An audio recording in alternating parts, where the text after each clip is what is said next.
De alguma forma, vocês vão ver isso em outras disciplinas mais à frente. O cálculo estequiométrico é algo que vocês, né, vão precisar usar. Principalmente na disciplina do SAID, né, que é a disciplina lá de metalurgia e tudo mais. Mas vamos falar primeiro, né, então... Começou a gravar? Começou, né? Começou. Uhum. Vamos falar primeiro das principais reações da química inorgânica, né? Assim, quais seriam, né, as clássicas reações da química inorgânica? E como é que a gente classifica elas, né? Qual a diferença entre elas, né? Vamos lá. A primeira delas, né, que é uma reação que a gente já falou em alguns exercícios, alguns problemas, né, é a reação de combustão, né? O que seria a reação de combustão? É a primeira reação química aí reproduzida pelo homem, né? É a reação de combustão. Na reação de combustão, você precisa de um combustível, né? E você precisa de um comburente, que a gente chama, né? Combustível mais comburente. Comburente mais comum, né, conhecido, é o oxigênio, né? Reação do combustível com comburente vai gerar produtos e vai gerar uma quantidade de calor, né? Vai ser uma reação que a gente chama de reação exotérmica, uma reação que libera calor pro ambiente, né? A reação de combustão, né? As reações de combustão são clássicas, a gente escreve assim, né? Por exemplo, a reação de combustão de um hidrocarboneto, né? Sei lá, metano. Metano mais oxigênio, né? Combustível mais comburente, formando gás carbônico e água, né? A reação não está balanceada, mas essa seria a forma de escrever essa reação. Essa reação ela é acompanhada, né, por uma liberação de calor, né? A gente diz que a reação é exotérmica. Isso aí a gente vai ver daqui a pouquinho não, nos próximos temas à frente, que é dentro da termoquímica, né? A queima do álcool, por exemplo, né, é muito parecido, do etanol, né? O etanol é o hidrocarboneto que tem a fórmula, essa fórmula aqui, né? Essa é a fórmula do etanol, que a gente escreve condensado, né? A gente escreve assim, ó, CH3, CH2, opa, faltou o C, né? CH2, OH, né? É o etanol reagindo com oxigênio, a queima do álcool, né? Vai gerar CO2 e água e também calor, né? Obviamente. Todas as reações de combustão são reações que liberam calor, portanto são reações exotérmicas, né? Agora, a quantidade de oxigênio aqui, ó, influencia muito no produto gerado, né? Influencia muito no produto gerado. A gente tem o que a gente chama de combustão completa e combustão incompleta. Essas que eu acabei de escrever para vocês são reações de combustão completa. Se eu tenho um ambiente rico em oxigênio, ou seja, com concentração de oxigênio muito alta, né, a reação acontece de forma estequiométrica. O que é a reação que acontece de forma estequiométrica? Acontece de modo a não ter formação de um ambiente pobre em oxigênio, né? Pobre em oxigênio, eu posso ter a formação de reações de combustão incompletas. É o que está mostrando aí nas figuras, né? Eu tenho figuras onde eu estou mostrando o bico de Bunsen, né? Aquele bico de laboratório. E aqui eu tenho em ordem, né? Em ordem de teor de oxigênio, né? Uma chama muito rica em oxigênio, que a gente chama uma chama oxidante, né? Muito forte. E uma chama que pobre em oxigênio, pobre em O2. Depois, quando a gente voltar no laboratório, vocês vão ver, o bico de Bunsen a gente pode regular a entrada de oxigênio aqui, né? Aqui, na verdade, não está mostrando, mas no topo aqui do bico de Bunsen tem um controlezinho de entrada de oxigênio, entrada de ar, na verdade, né? E aí você pode controlar essa chama. Então aqui eu tenho, ó, nessa ordem, a tendência, né, de formação de combustão completa. Quanto mais oxigênio, mais efetivo vai ser essa combustão, mais quente também vai ser essa chama, né? A chama do bico de Bunsen aqui pode chegar aí nos 2000 graus Celsius. Bom, e aqui, se a gente fizer um experimentozinho, a gente tem como observar essa reação incompleta. Por exemplo, se você colocar alguma coisa aqui debaixo, né, vamos imaginar uma panela aqui debaixo. O que você vai observar? Você vai observar aqui, na hora que você vira a panela, você vai ver fuligem formada, né, numa combustão incompleta. Então, a combustão completa tem como produtos, né, CO2 e água. A combustão incompleta, né, que acontece lá num carro, né, no automóvel, por exemplo, que tem o motor, né, desregulado, né, justamente desregulado pela ausência, né, da entrada de oxigênio lá. Eu tenho, né, por exemplo, né, a queima da gasolina, a queima de um hidrocarboneto, né, nesse caso, o metano, né, por exemplo, eu posso queimar a queima dele numa atmosfera pobre em O2, pode gerar, no primeiro caso, monóxido de carbono, ou pode gerar em casos extremos, ou seja, em caso de pobreza de oxigênio total, quase, né? Extremo. Caso extremo. Ou seja, na deficiência de oxigênio, né, um hidrocarboneto pode ser queimado pelo oxigênio para, ao invés de formar CO2 e água ou até CO, para formar carbono mais água. Esse carbono aqui, ó, é sólido, é a famosa fuligem, né, que se forma.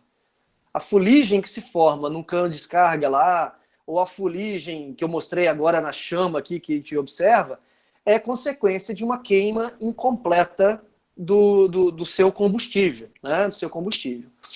Monóxido de carbono é uma possibilidade, ou até carbono na forma de fuligem, né, na forma de pozinho, né, ou negro de fumo que a gente chama, né, aquela fuligem. Esse cara aqui, ó, CO, sua curiosidade, é extremamente venenoso. Extremamente venenoso. Tô pagando aqui toda hora. Venenoso. Isso aqui tem casos muito clássicos de intoxicação, né, em ambientes por monóxido de carbono, né, principalmente em garagens fechadas. Uma garagem está muito fechada, se você liga um carro, um automóvel, e o automóvel não é 100% regulado. Então, se você, ainda mais um carro antigo, se tiver uma desregulagem, pode acontecer a queima e geração de monóxido de carbono num ambiente fechado, e aí o indivíduo morre por intoxicação, porque esse cara, esse CO aqui, ó, ele se liga na hemoglobina do indivíduo e bloqueia a ligação do oxigênio, né? E aí o cara se mata, o cara morre. Mas isso é derivado da queima incompleta, ou seja, da combustão incompleta. Então a gente tem a combustão completa e a combustão incompleta, tá? Uma reação clássica, que a gente já viu também lá em funções inorgânicas, é a reação de neutralização, ou também conhecida como reação ácido-base, né? O que é uma reação ácido-base? É a reação de salificação também, né? É aquela clássica reação no qual você coloca um ácido, né, para reagir com a base, e aí formar sal mais água, né? Aqui tem um exemplo de um antiácido, né, que a gente usa, né, algumas pessoas usam para estômago, né, que é o leite de magnésia, né? O leite de magnésia contém MgOH2, que é o hidróxido de magnésio, a base, né, que a gente viu em funções inorgânicas na aula anterior. O hidróxido de magnésio, né, na presença do ácido clorídrico do estômago, né, o HCl do estômago, produzido em excesso, né, que causa lá azia, né, a queimação, né, acontece uma reação de neutralização, no qual aqui o H+, né, proveniente do ácido, reage com a hidroxila proveniente da base, para formar água, né, formar água mais o sal resultante, que é MgCl, né, jogo de carga aqui, ó, Mg2Cl-, né, cloreto de magnésio. Lembrando que isso aqui é o ácido clorídrico, né? Clorídrico. O sal formado é eto, né? Então, cloreto de magnésio. Beleza? É uma reação clássica aqui de ácido mais base. Que a gente poderia escrever assim também, ó. Mg2+, mais 2OH-. Se a gente está escrevendo a base, né? mais H+, mais Cl-, o ácido. Então, aqui eu tenho a base, escrita na sua forma dissociada, e o ácido escrito na sua forma ionizada, né? Isso aqui a gente chama de reação iônica, né? O que é uma reação iônica? Porque a gente não tem, na verdade, isso aqui no meio, né? A gente tem os íons dissolvidos. E aí o que vai acontecer? Bom, o que vai acontecer é que a hidroxila vai se combinar aqui com 2H+, para formar 2 mols de água, mais, né, MgCl2, mas o Mg vai estar dissociado também, e o Cl também vai estar dissociado. Então a gente escreve aqui na forma ionizada. A única coisa que sobrou aqui é a água, né? A única coisa que realmente né? Porque Mg2+, e Cl- continuam lá no meio, né? Dissociados. De forma simplificada seria isso. 2H+, formando 2 mols de água. Essa é a clássica reação de neutralização, né? Reação de neutralização é a reação do H+, com o OH-, para formar água. Sal já é a consequência desse processo, né? Bom, isso aqui a gente falou em aulas anteriores, né? Uma outra reação também importante na inorgânica é a reação de decomposição, né? O que é a reação de decomposição? Reação de decomposição, você tem um único produto, né? Um único reagente, desculpa. Decompor significa, né? Você dividir, separar, né? E aí você, a partir desse único reagente, você gera 2 ou mais produtos, né? Chamada reação de decomposição. Aqui um exemplo clássico de uma reação de decomposição. Quem já fez feira de ciências, né? Talvez lembre desse experimento. Chamado vulcão de cromato, né? Você coloca, na verdade, uma substância chamada cromato de amônio e você aquece o cromato de amônio. Essa reação é uma reação bastante exotérmica, né? Ou seja, a partir de um único reagente, ocorre a decomposição dessa substância em 3 produtos aqui, né? Nitrogênio gasoso, água, vapor, e esse óxido aqui, que é o óxido de cromo, que é o que vocês estão vendo aqui na coloração verde. Isso aqui é esse produto, tá? Aí quando você aquece isso, quando você faz, né, dá uma centelha ali, a reação se processa liberando calor, liberado, ele é usado para retroalimentar a reação continua acontecendo, você não precisa mais aquecer, né? Isso acontece gerando muito calor e tal, isso parece um vulcão, por isso que é chamado de vulcão. Essa é uma clássica reação de decomposição, né? Aqui também tem uma decomposição, só que é uma decomposição mediada por eletricidade, né? Uma eletrólise, que a gente chama, né? O que é uma eletrólise? Né? Você tem aqui uma fonte de elétrons, né? E aí você, na verdade, uma fonte que empurra os elétrons, faz circular os elétrons ali dentro, que é a bateria, né? E aí eu tenho uma solução aqui, né? Aquosa, né? Eu tenho água. E aí o que a gente está observando aqui, né? Ó, as bolhas formando, né? Nas proximidades dos terminais, positivo e negativo. E aí eu tenho essa reação aqui, ó, H2 mais O2, né? Isso aqui mediado por eletricidade. É uma reação de decomposição também, né? Bom, alguém sabe dizer por que um dos lados tem um volume menor aqui, o espaço menor do que o outro?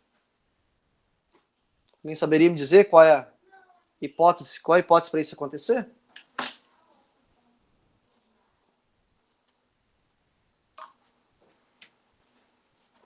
Ó, lembrando, ó, eu tenho gás sendo formado, são 2 gases formando aqui, gás hidrogênio e gás oxigênio, e em um dos recipientes está formando mais gás, esse espaço vazio aqui, ó, é um dos 2 gases formados, aqui também.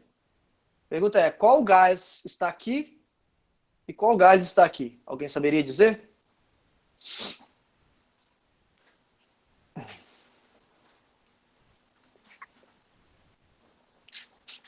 Professor, isso tem alguma coisa a ver com densidade?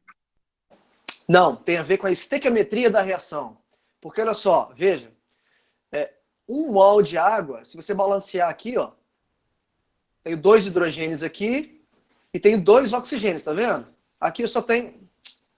Aqui do outro lado eu só tenho. Na fórmula da água, né, eu só tenho. Na fórmula da água eu só tenho 1 átomo de oxigênio. Então aqui é meio, ó. Meio mol. Então, ó, 1 mol de água gera 1 mol de hidrogênio e meio mol de O2. Ou seja, a proporção de hidrogênio formada é o dobro do que o oxigênio se forma. 2 vezes, ó. É o dobro, tá vendo? Então, ou seja, aqui, ó, pela figura, eu já sei que aqui, que tem um espaço maior, produziu mais gás, aqui é hidrogênio e aqui é oxigênio. Porque tem a ver com a proporção aqui da reação. Ou escrever assim, né? 2 águas, 2 mol de água, 2 de H2, mais, para colocar número inteiro se você quiser, 1 de O2. Né? Mesma coisa. Dá para fazer experimento em casa, inclusive, né? Se você pegar uma pilha, né? Pilha aí de controle remoto e tal, colocar 2 fios, você não precisa de um tubo de ensaio, não. Você só coloca dentro de um frasco com água mais sal, que você vai ver essa reação. Dá para fazer tranquilo, cara. Isso, é isso. Eu também já usei isso aí para fazer. Liguei numa fonte 12 volts. Isso aí, você liga um dos terminais, você liga a peça que você quer desenferrujar, né? E aí deixa ali o bicho, deixa ele reagindo, né? E aí o que acontece é meio que uma corrosão na superfície, né? Você retira, né, pela corrosão mesmo, né, da superfície. Assim, aí você coloca no outro terminal, você coloca uma barra metálica não enferrujada, né?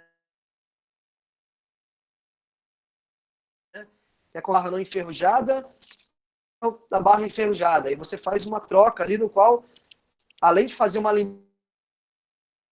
limpeza, você faz um revestimento, né? Bem legais de fazer limpeza de peças enferrujadas. Muito legal. Tem a questão também de usar um banho ácido, né? Que também é uma forma de você fazer essa limpeza, né? Você tem uma peça muito enferrujada, você faz um banho ácido. Ou faz as duas coisas, né? Liga na bateria e depois dá um banho ácido. Aí você vai limpar bem a peça. Então dá para fazer isso tranquilo em casa. Num dos terminais aqui vai gerar hidrogênio e no outro, ou num oxigênio, o outro hidrogênio. Aqui está formando O2, aqui está formando H2, né? Isso aqui é uma reação de decomposição, porque uma decomposição. Opa, cortou o áudio?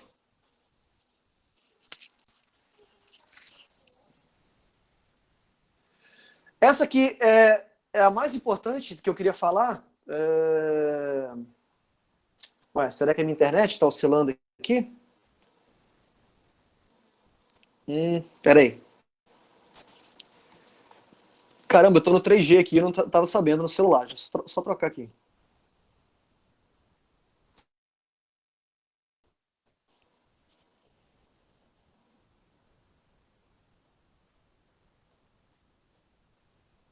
Estão me ouvindo? Tá falhando? Tá ok? Agora tá tranquilo. Voltou normal. Beleza, deve ser alguma oscilação de internet aqui. Essa aqui é a reação que eu considero mais importante das que eu já comentei anteriormente, né? Todos são importantes, lógico, mas esse aqui é bem importante. Chamada reação de simples troca ou deslocamento, né? Tem alguns problemas na lista, né, que eu passei para vocês, que abordam essas reações aqui. O que seria a reação de simples troca ou deslocamento, né? Um exemplo clássico disso é você mergulhar uma lâmina de zinco, uma lâmina de zinco, né, metálico, dentro de uma solução de sulfato de cobre. Com o tempo, né, o que a gente vai observando, né? A gente vai observando que na superfície da plaquinha de zinco começa a formar uma massa meio alaranjada, né, que depois de certo tempo fica bem nítido isso, né? O que aconteceu aqui, na verdade, é um depósito, né? Essa massa alaranjada aqui, avermelhada, é o cobre que se depositou na superfície da plaquinha de zinco. E se vocês observarem, não sei se vocês conseguem notar, a solução aqui de sulfato de cobre, né, que é essa solução de coloração azulada, né, ela vai perdendo a tonalidade à medida que vai se processando a reação, ficando menos azul, vamos colocar assim, né, menos azul. Mas por que isso está acontecendo? Né? Isso acontece porque existe uma reação ali do zinco, que está na placa metálica, está reagindo com o sulfato de cobre, que está na solução aquosa. Então, o zinco sólido está reagindo com o sulfato de cobre. Está acontecendo aqui, então, uma reação que a gente chama reação de simples troca. Por que uma reação de simples troca? Está tendo uma troca de posição do zinco metálico com o cobre da minha solução. E aí isso transforma na seguinte substância: ZnSO4 mais o zinco que deslocou o cobre saiu na forma de cobre metálico. Essa aqui é uma reação clássica também, conhecida como reação de oxirredução, que é uma reação que a gente vai trabalhar num dos tópicos que está restando para a gente terminar o curso, né, que é em pilhas e baterias, chamada eletroquímica. Né? Aqui o zinco metálico, o zinco metálico é considerado uma substância simples, a carga, né, o NOx é zero. Aqui, ó, o sulfato, que é esse ânion, tem carga -2 e, por consequência, o cobre tem carga +2. Do outro lado, a reação acontece de modo que agora o zinco é que tem carga +2, o zinco é que tem carga +2, e é o cobre que tem carga 0. Ou seja, o que a gente observa? Ó, o zinco passa de 0 para +2 e o cobre passa de +2 para 0. Certo? Escrevendo de forma mais bonitinha aqui, ó. Zinco mais CuSO4, ZnSO4 mais cobre metálico. Ou de forma até mais simplificada, né? Depois, bom, depois escreve a forma simplificada. Aqui 0, aqui +2, aqui +2 e aqui 0. Né? Então, o que aconteceu? Olha, o zinco, ele deslocou, né, o cobre aqui, o íon cobre do sulfato, de modo a formar um sal sulfato de cobre. Por isso que a solução ficou menos azulada, porque os íons cobre 2+, que estavam na solução, ó, os íons cobre 2+, que estavam na solução, foram passando para a plaquinha. E ao passar para a plaquinha aqui, ó, o que eu tenho é cobre metálico, ou seja, cobre em estado de oxidação 0, né? Então, ou seja, o cobre 2+, que estava na solução, que dá a coloração azulada, ele se transformou no cobre 0, que a gente escreve assim de forma mais correta, ó.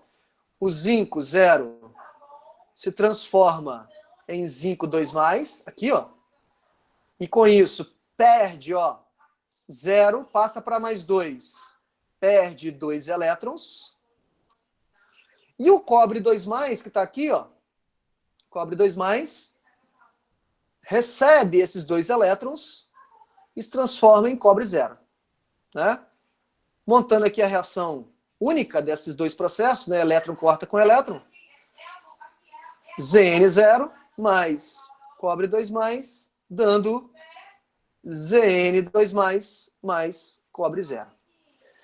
Agora, interessante, olha, essa reação aqui acontece se eu colocar uma plaquinha de zinco dentro de uma solução de cobre.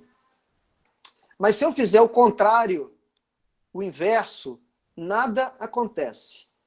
Como assim o inverso? Se eu colocar uma plaquinha de cobre, inverter, colocar uma plaquinha de cobre dentro de uma solução de sulfato de zinco. Entenderam a diferença? Ó, aqui tenho zinco, placa de zinco, o metal zinco mergulhado na solução de cobre, 2+. Se eu fizer o inverso, ou seja, se eu colocar uma placa de cobre dentro de uma solução de zinco 2+, essa reação não acontece, não se processa, nada vai acontecer. Vai ficar intacto do jeito que estava antes. Nada muda. Mas por que que isso ocorre? Isso ocorre porque existe uma preferência. Existe uma preferência para acontecer esse deslocamento aqui. Né? Existe uma preferência. A gente vai falar especificamente sobre reações de óxido-redução, que é essa que eu descrevi aqui, né? As reações de deslocamento se enquadram em reações de óxido-redução, mas eu quero focar agora nesse momento por que que o zinco consegue deslocar o cobre. Bom, tem um porquê que tem a ver com o potencial de óxido-redução, que a gente vai falar em eletroquímica. Mas a gente pode, por enquanto, vamos dizer assim, decorar ou lembrar de alguma regrinha. Qual é a regrinha? Aqui eu tenho uma fila que a gente chama fila de reatividade. Basicamente o que eu tenho aqui, ó, elementos da família 1A, aqui são elementos da família 2A, alumínio, manganês, zinco, ferro, cobalto, níquel, chumbo, o hidrogênio aqui em destaque, depois explicar por quê, cobre, prata, paládio, platina e ouro. E a reatividade aumenta nesse sentido, né? Nesse sentido. Por que aumenta nesse sentido? Tem a ver com raio atômico. Lembra de raio? Esses elementos aqui são os que têm maior raio. Os metais que têm maior raio.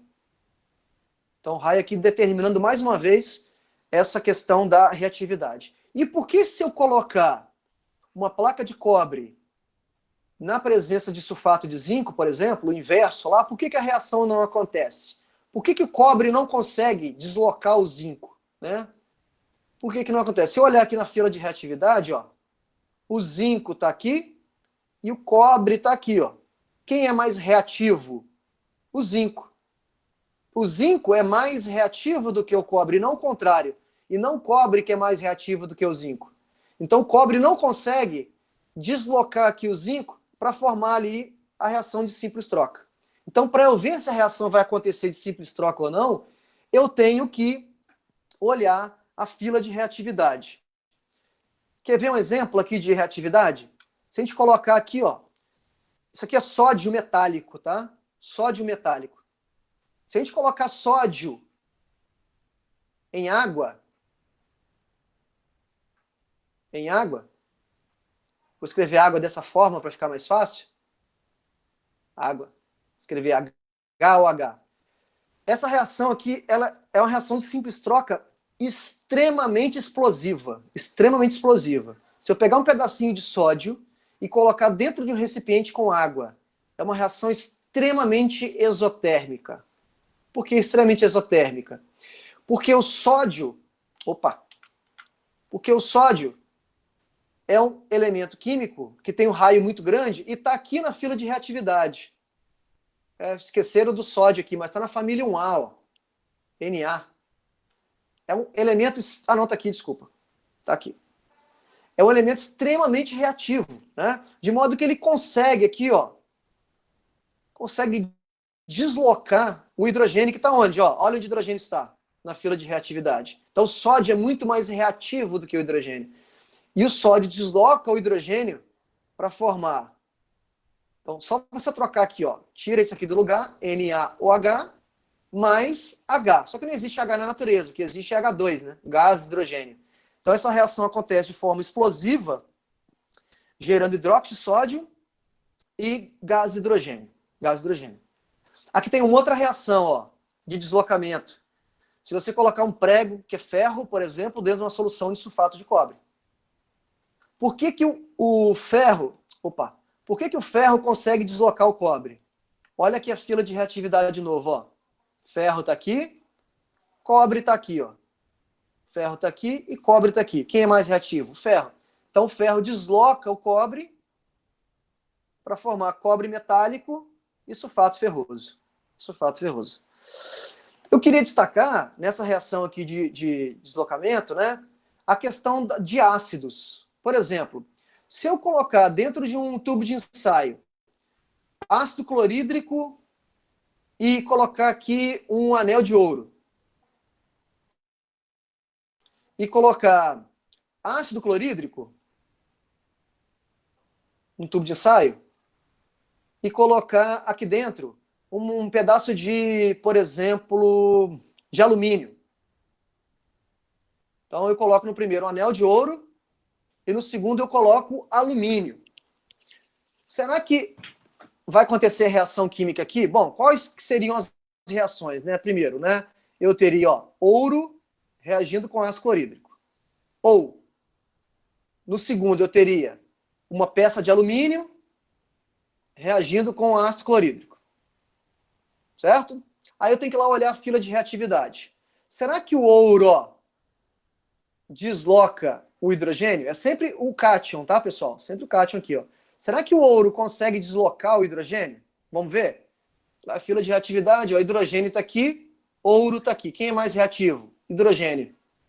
Se o hidrogênio é mais reativo que o ouro não é capaz de deslocar. O ouro não é capaz de deslocar o hidrogênio. Então essa reação não ocorre. Não ocorre. Então o ouro não é capaz, por exemplo, de ser dissolvido por ácido clorídrico. Na verdade, o ouro não é capaz de ser dissolvido pela maioria dos ácidos. O único ácido que teria capacidade, uma mistura de ácido teria capacidade de dissolver o ouro, é chamado água régia. Não sei se vocês já ouviram falar. Mas vamos lá. Se eu colocar alumínio, será que o alumínio consegue um lacre de refrigerante de cerveja, aquele lacrezinho, né, que é alumínio, dentro de um ácido clorídrico? Será que isso é capaz de deslocar? Olha aqui, ó, a fila de reatividade de novo. Olha onde o alumínio está. Olha onde o hidrogênio está. O alumínio está aqui, ó. O hidrogênio está aqui, ó. Então, o alumínio é mais reativo do que o hidrogênio, né? De modo que o alumínio consegue deslocar o hidrogênio. E se consegue deslocar, vai acontecer reação. Vai acontecer reação de que forma? Formar o sal, que é o AlCl3, mais sai hidrogênio na forma de gás de hidrogênio, H2.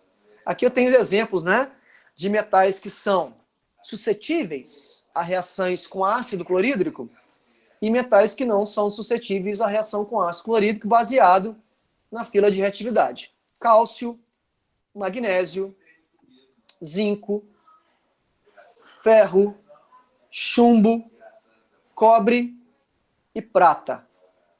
Aí o que você vê aqui, ó? Aqui está acontecendo reação, porque você está vendo que tem bolhas formando, ó. Que bolhas são essas? Gás de hidrogênio, H2, né? A reação vai ser sempre, ó, metal mais HCl.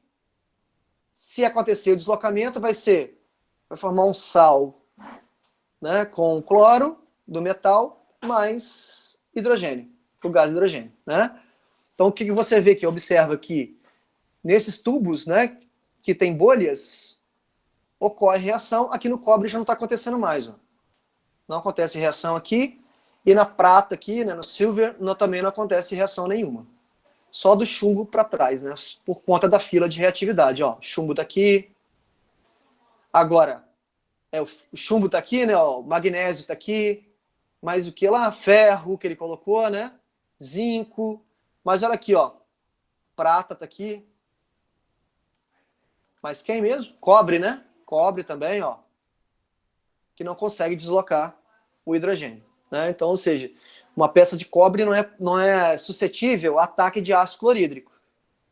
Uma peça de prata não é suscetível de corrosão por ácido clorídrico.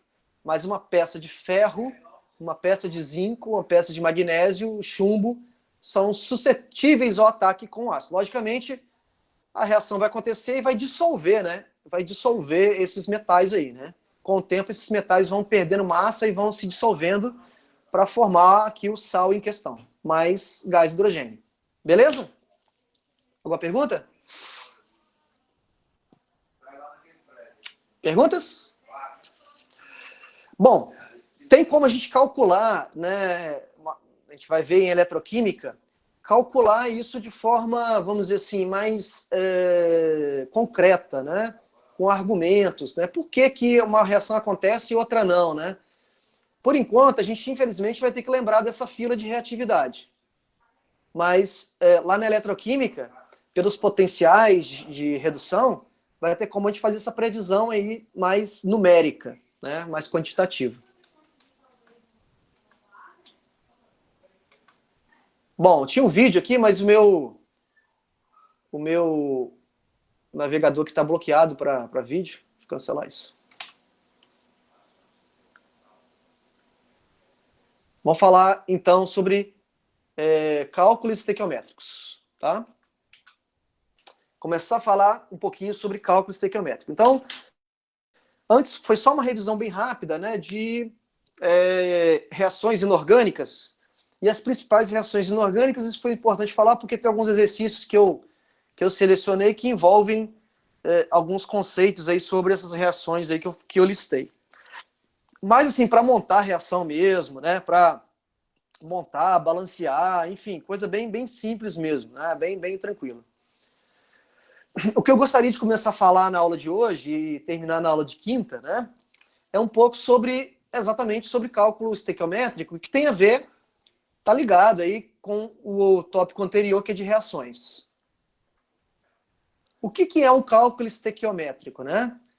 Um cálculo estequiométrico é uma forma, né, matemática, vamos dizer assim, de realizar previsões. Realizar previsões. Previsões em que sentido? Tem um negócio aqui muito doido aqui no minha canetinha. Realizar previsões. Mas previsões em que sentido?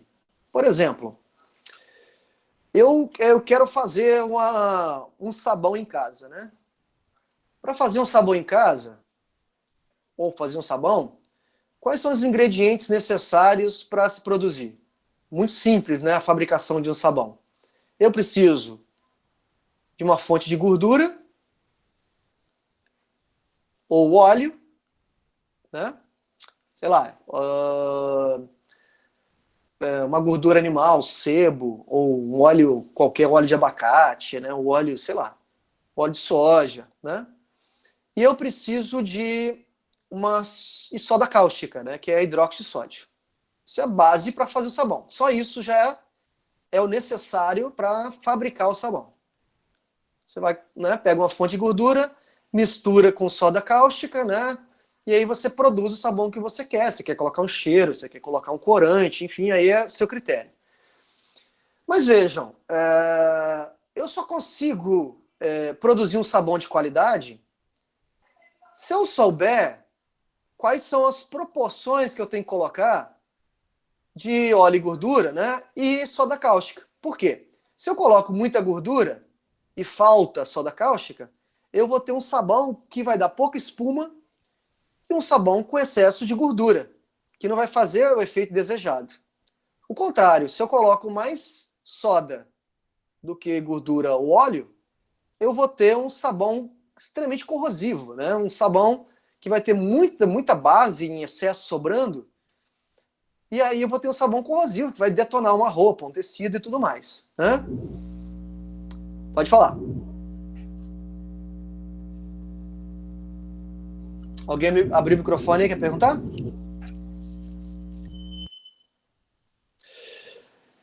Então, o que é uma receita milenar, né, que é fazer o sabão, precisa ser muito bem calculada, né? Por quê? Porque a reação química, o que acontece é uma reação química da gordura com a soda cáustica, a reação química dos dois precisa ser prevista, né, a quantidade de cada um dos componentes, de modo a ter um sabão de boa qualidade. Se eu não fizer essa previsão, eu não tenho esse sabão. Mas, professor, peraí, lá na roça ninguém faz cálculo estequiométrico, não. Lógico, ninguém vai fazer cálculo estequiométrico na roça, ninguém vai fazer. Por quê? Porque a receita do sabão já é uma receita conhecida, né? Já é uma receita que tem, de tanto testar e errar, né? De tanto testar e errar, o cara, a pessoa lá, a dona de casa, né, a pessoa que quer fazer um sabão lá na roça e tudo mais, ou qualquer lugar, enfim, não precisa ser na roça, ela já tem uma fórmula que já foi, né, testada por alguém. Mas isso é puramente tentativa e erro, né, chute. Quando a gente fala de química, né, de uma fábrica, por exemplo, o cara quer fabricar um sabão de boa qualidade, E aí o químico lá, obviamente, ele precisa calcular, né, com boa precisão, calcular qual é a quantidade de cada um para não ter, né, para ter um bom sabão.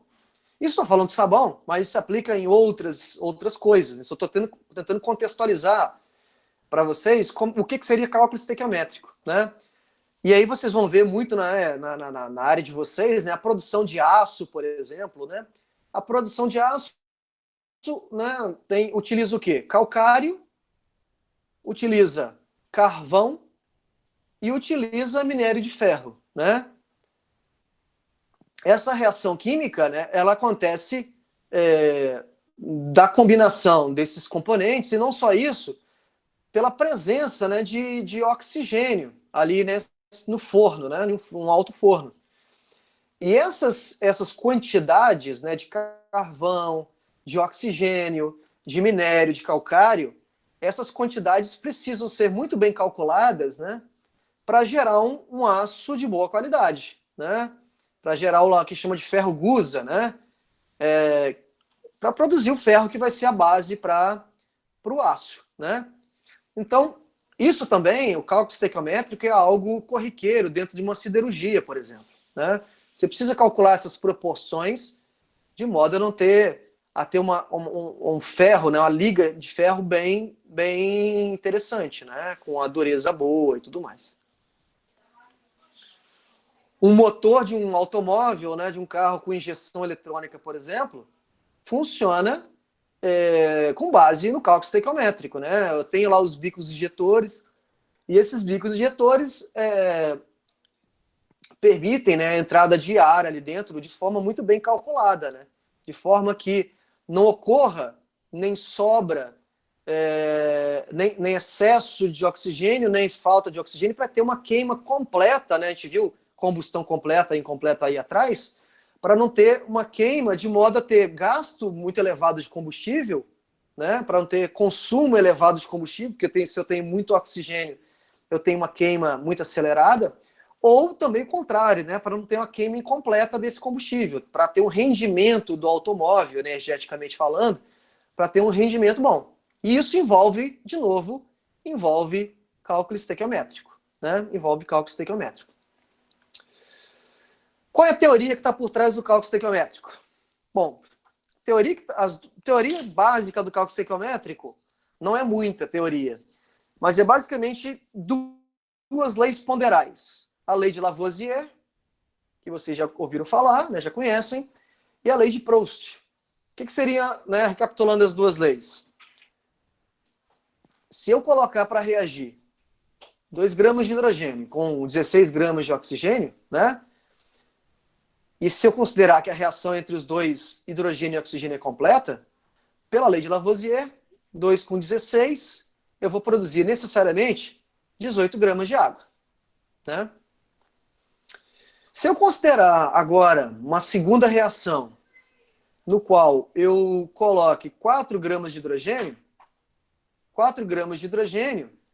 eu vou precisar de quantos gramas de oxigênio? Fala para mim aí.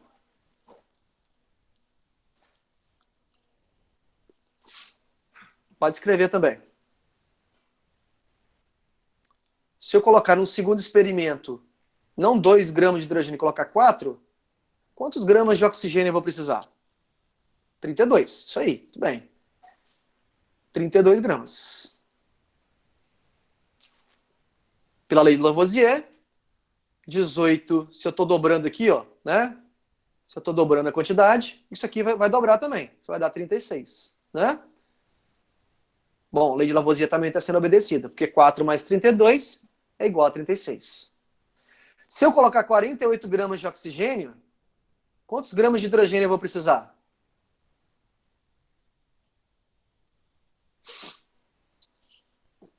Quantos gramas de hidrogênio eu vou precisar?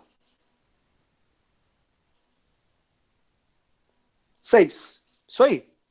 6 gramas. O que vocês fizeram aí foi que Proust fez, ou que Proust observou, né? Que durante uma reação química,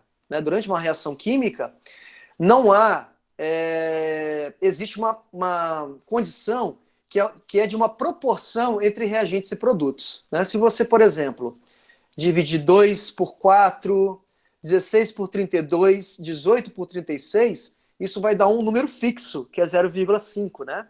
Você faz a mesma coisa aqui, ó. 4 por 6, 32 por 48, 36 por 54, isso vai dar um número fixo. Isso é chamado Lei das Proporções Fixas, né?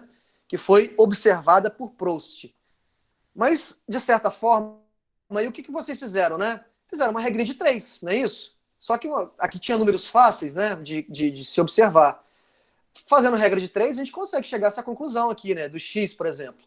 Ó, se 4 reage com 32, se 4 reage com 32, 48 reage com x. X vai ser igual a 6, né? A gente fez aqui uma regrinha de 3, né? Porque a gente está usando aqui, porque a regra de 3 nada mais é que estudar proporções, né? Então, o cálculo estequiométrico.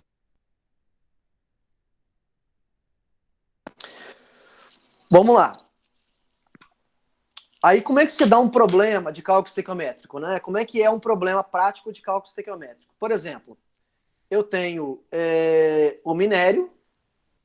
Esse minério, chamado blenda, foi intensamente aquecido na presença de oxigênio, produzindo óxido de zinco e anidrido sulfuroso. Calcule a massa de anidrido sulfuroso em gramas, que poderá ser obtida a partir de 24 gramas de oxigênio. Consulte massas atômicas da tabela periódica. Então, veja, essa é uma cara típica de um cálculo estequiométrico, né? E para fazer o cálculo estequiométrico, o que eu preciso? Primeiro, eu preciso montar a reação química, se a reação não for fornecida. Então, nesse caso aqui, qual é a reação química? Ó, ZNS, que é o sulfeto de zinco, reagindo, ó, na presença do oxigênio, produz óxido de zinco e anidrido sulfuroso. Isso aqui, pessoal, é só um termo que não é usado mais, tá? Anidrido sulfuroso é SO2. É o dióxido, o nome oficial é dióxido de enxofre, né? Bom, então a primeira coisa que tem que fazer é montar a reação química. Montamos. A reação está montada. Segundo passo do cálculo estequiométrico é fazer o balanceamento dessa equação. Porque o que ele está querendo saber aqui? Ele está querendo saber qual vai ser a massa dessa substância produzida, a partir de 24 gramas de oxigênio. Então ele está querendo fazer uma previsão aqui, ó. Quantos gramas de SO2 serão produzidos a partir de 24 gramas de oxigênio, né? Fazer um cálculo estequiométrico, fazer a regrinha de 3. Mas para isso eu preciso, antes de mais nada, eu preciso verificar se a equação está balanceada, né? Então vamos ver se a equação está balanceada. Eu tenho um zinco antes, um zinco depois. Eu tenho um enxofre. Eu tenho 2 oxigênios desse lado, desse outro lado eu tenho 3 oxigênios. Então eu preciso corrigir a quantidade de oxigênios aqui desse lado, porque eu tenho menos, né? Se desse lado dos produtos, eu tenho 3, lá dos reagentes eu tenho 2. Então uma maneira aqui de balancear isso seria fazer isso aqui, ó. Só colocar aqui um pouquinho mais para cá.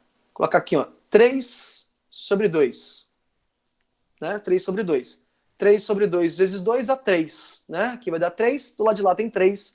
A equação está balanceada. Então a equação é 1 mol do sulfeto de zinco reagindo com 3 sobre 2 mols de O2, produzindo 1 mol de ZNO e 1 mol de SO2. Tudo bem aí? Então, primeiro passo, fazer o balanceamento. Segundo passo, primeiro passo, montar a reação. Segundo passo, fazer o balanceamento. E o terceiro passo é agora relacionar as coisas do problema. Né? Ele disse que eu estou colocando 24 gramas de oxigênio e ele quer saber qual é a massa de SO2 produzida. Bom, o que eu sei desse problema? Eu sei desse problema que 3 sobre 2 de O2, e a relação é entre esses dois componentes da reação, 3 sobre 2 mols de O2, que é um meio, né? reage produzindo 1 mol de SO2. Então eu tirei primeiro uma relação em número de mols. 3 sobre 2 mol de O2, está aqui, 3 sobre 2 mol de O2, produz 1 mol de O2. O que eu preciso fazer é o seguinte, por estratégia, é transformar isso aqui em gramas. Por que em gramas? Porque o dado dele é em gramas e o que ele pediu também ele quer em gramas. Então vamos lá. O oxigênio, cada oxigênio pesa 16. 16 vezes 2 dá 32. Então ficaria transformando aqui, 3 sobre 2 vezes 32 gramas. Convertendo isso aqui para gramas. O enxofre na tabela periódica é 32. O oxigênio é 16. 16 vezes 2 dá 32. 32 com mais 32 dá 64 gramas. Agora eu tenho uma relação em massa, olha. Então, pela reação química, 3 sobre 2 vezes 32 de oxigênio produz, no máximo, 64 gramas de SO2. Mas quantos gramas ele está colocando no problema? Ele está colocando no problema 24 gramas de O2. Vai produzir resposta que é X gramas de SO2. Então, se 3 sobre 2 vezes 32 produz 64, 24 vai produzir quanto? X. X vai ser igual 24 vezes 64 dividido ali por aquele número. Que eu não sei quanto que dá isso. Teria que calcular aí. Espera aí.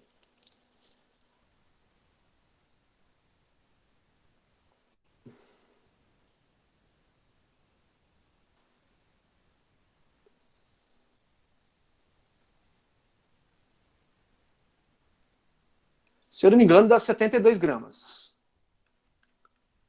72 gramas de SO2. Ok? Então, com base numa previsão, né, que é uma previsão teórica, a partir de uma previsão teórica, a gente conseguiu aqui determinar qual é a massa de um produto gerado se ele colocasse 24 gramas de SO2. Tudo bem? Isso aqui é a cara de um cálculo estequiométrico, né? Só que eu estou colocando aqui uma questão mais simples, por enquanto, né? Uma questão um pouco mais fácil. A gente vai complicar um pouco aí esses problemas. Beleza? Posso seguir aqui? Adiante? Está quase terminando a aula de hoje. Para eu começar a reunião daqui a pouquinho. Bom, e é importante, pessoal, num cálculo estequiométrico, que a partir do cálculo estequiométrico você pode tirar, a partir da relação molar, né? Que é essa relação que a gente tirou aqui, de 3 sobre 2 para 1 para 1, a gente tirar outras relações, né? Então, por exemplo, 1 mol de, sei lá, 1 mol de O2. Quanto que é 1 mol de O2? 1 mol de O2 equivale a 6,02 vezes 10 a 23 moléculas de O2. Né? Isso aqui, esse número a gente viu lá no iniciozinho do ano, né? No iniciozinho do curso, que é a constante de Avogadro, né? Então, 1 mol de O2 vale 6,02 vezes 10 a 23 moléculas de O2. 1 mol de O2 em gramas vale 16 vezes 2, 32 gramas. 1 mol de O2 medidos na CNTP, alguém lembra disso? CNTP? Condições normais de temperatura e pressão? Garoto, isso aí. Você sabe quanto que é a temperatura e qual é a pressão da CNTP? Ih, professor, agora eu não lembro. Te peguei, né? Olha Bem, só, CNTP, condições 20 e poucos? Todo mundo acha que é isso. 27, não, 25. é zero? Não lembro. Isso aí, é zero. 0 graus Celsius e 1 atm. Né? Isso não é condição ambiente, não. É condição normal de temperatura e pressão. Se a gente coloca aqui substitui naquela equação PV igual a nRT, ó, essas condições. Ó, pressão, 1 atm.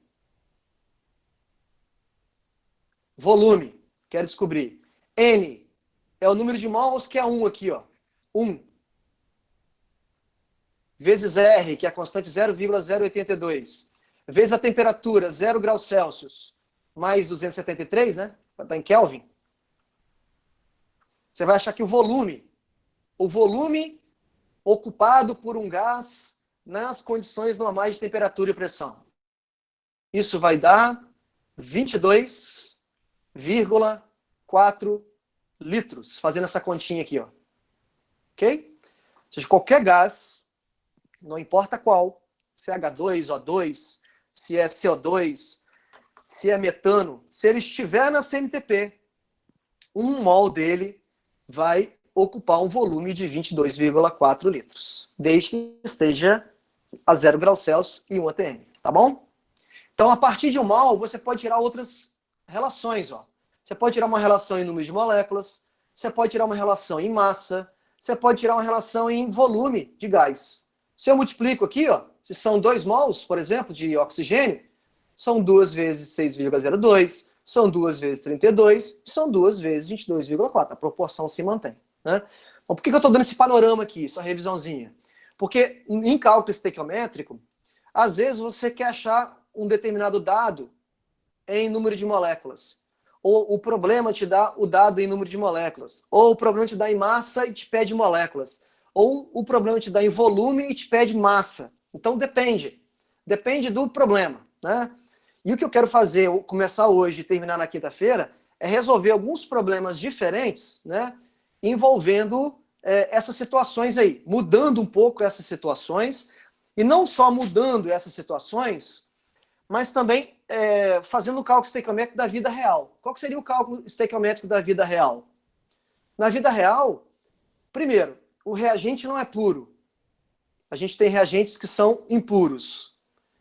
Na vida real, a gente faz uma reação cujos componentes a gente não coloca em condições estequiométricas. Pode ser que sobre alguém. A gente trabalha o que a gente chama de reagentes em excesso. Na vida real, uma reação não é 100% de rendimento, de eficiência. Ela tem rendimento baixo. Então, existem situações reais que fazem o cálculo estequiométrico um pouco diferente, né? E é isso que eu quero falar, resolver com vocês e continuar na quinta-feira, né? Antes, então, de a gente terminar a aula, vou fazer um último exercício para deixar isso bem solidificado na cabeça de vocês, que seria um problema básico envolvendo o cálculo estequiométrico. Para depois a gente entrar nesses casos mais específicos, né, na quinta-feira. Diz assim, ó, a metalurgia inclui um conjunto de técnicas desenvolvido ao longo do tempo, com finalidade de extrair e manipular metais e ligas metálicas a partir de minérios. A indústria siderúrgica é o ramo da metalurgia associado à produção de aço, a partir do minério de ferro, cujo produto principal é o Fe2O3. Fe2O3. Tá aqui, ó.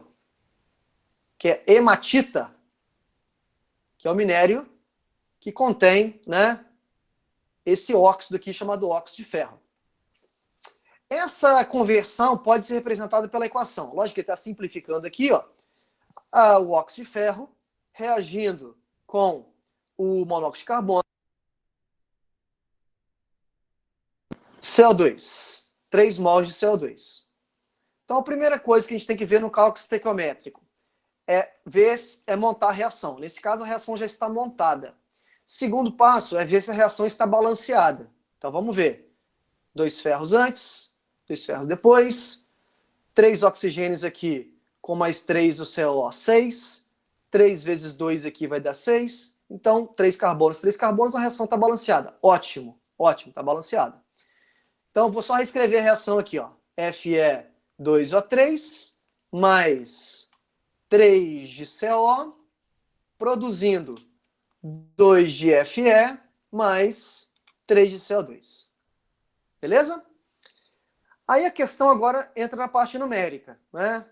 Determine a massa em toneladas de ferro. Determine a massa em toneladas de ferro. Qual é a massa em toneladas de ferro que pode ser obtida se eu reagir 16 toneladas de Fe2O3. Então, se eu colocar 16 toneladas de Fe2O3 para reagir, qual é a massa de ferro que será produzida? Considerando aqui uma situação muito ideal, né? Considerando uma reação sem excesso, com rendimento de 100%, todo mundo está puro, né? Uma condição bem ideal. Então, vamos lá. A gente vai fazer o cálculo estequiométrico agora usando a lei de Proust, que seria nada mais, nada menos do que a regrinha de 3. Quem que ele está querendo relacionar na minha reação? Ele não está querendo relacionar CO nem CO2, ele está querendo relacionar o Fe2O3 com o Fe, com ferro. Né? Ele não está querendo saber quanto de CO precisa. Ele quer saber quanto de ferro é produzido. E qual é a relação estequiométrica entre os dois componentes? Vamos colocar no número de mols aqui. Ó. 1 mol de Fe2O3 produz 2 mols de ferro. Né? Isso eu vi aonde? Pela reação aqui. Ó. 1 mol gerando 2. Como ele quer uma relação em massa, em gramas, a gente vai converter isso aqui para gramas e isso aqui para gramas. Então vamos lá. O ferro na tabela periódica, se eu não me engano, o ferro é 56 e o oxigênio é 16. Então isso daria 2 vezes 16, ou 2 vezes 56, desculpa. 2 vezes 56, que dá 112, né? 112 com mais 3 vezes 16, que dá 48. Isso dá 160. Então, 1 mol pesa 160 gramas. 1 mol de ferro é 56, mas como são 2, 2 vezes 56 vai dar 112 gramas. Então, pela reação química, se tudo correr bem, 160 gramas do óxido produz no máximo 112 gramas de ferro. Então, a cada 160 gramas, produz 112. Mas ele, na prática, ele não vai colocar 160 gramas do óxido de ferro. Ele disse no problema que ele vai colocar 16 toneladas. Então, se 160 produz 112, 116 toneladas vai produzir X. X vai ser igual a grama que corta com grama. Resposta vai ser tantas toneladas aqui, né? Que vai dar, se eu não me engano, 11,2 toneladas. 11,2 toneladas. Porque aqui o fator aqui é de 10, né? Dividindo por 10 aqui. Então aqui também vai ser dividido por 10. Então, 112, né? Dividido por 10 dá 11,2 toneladas de ferro. Ok? Então, se ele colocar 16 toneladas do óxido de ferro, ele vai produzir no máximo 111,2 toneladas de ferro. Fizemos uma previsão de uma quantidade de produto gerado a partir de uma massa de um reagente que a gente colocou. Ele poderia, por exemplo, pedir qual é a quantidade de CO2 necessária para isso acontecer? Poderia. Qual é a quantidade de CO2 necessária para acontecer? Faríamos um cálculo estequiométrico. Qual é a quantidade de CO2 produzida? Também daria para resolver. Mas nesse caso ele não queria isso. Ele queria saber quantos de ferro em toneladas serão produzidos a partir de 16 toneladas do óxido de ferro. Beleza? Alguma pergunta aí?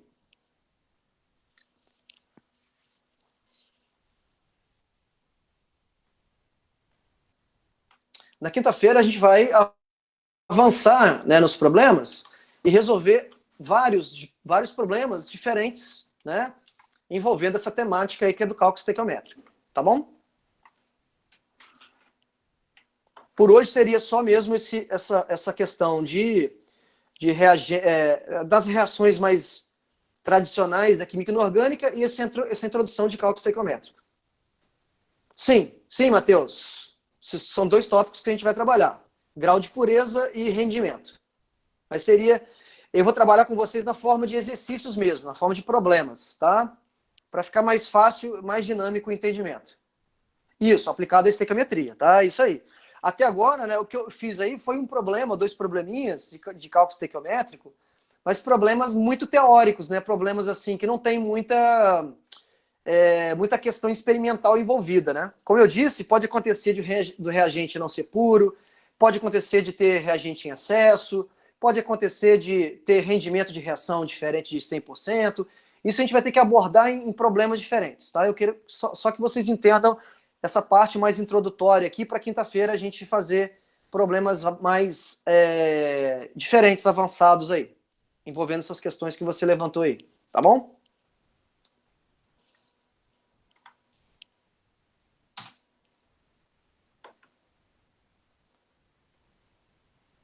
Bom, pessoal, alguma pergunta aí além disso? Terminamos aí um pouquinho antes do tempo, das 4 horas, mas ótimo. Deu para cumprir o objetivo da aula, que era de falar sobre esses 2 temas aí. Então, a quinta-feira a gente vai continuar cálculo estequiométrico e na terça-feira que vem, né, a gente vai tirar algumas dúvidas de vocês com relação aos exercícios do livro, né, que eu passei, e na quarta-feira a nossa segunda avaliação, tá bom?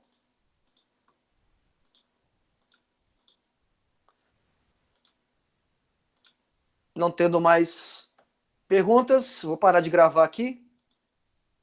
Não tendo mais questionamentos.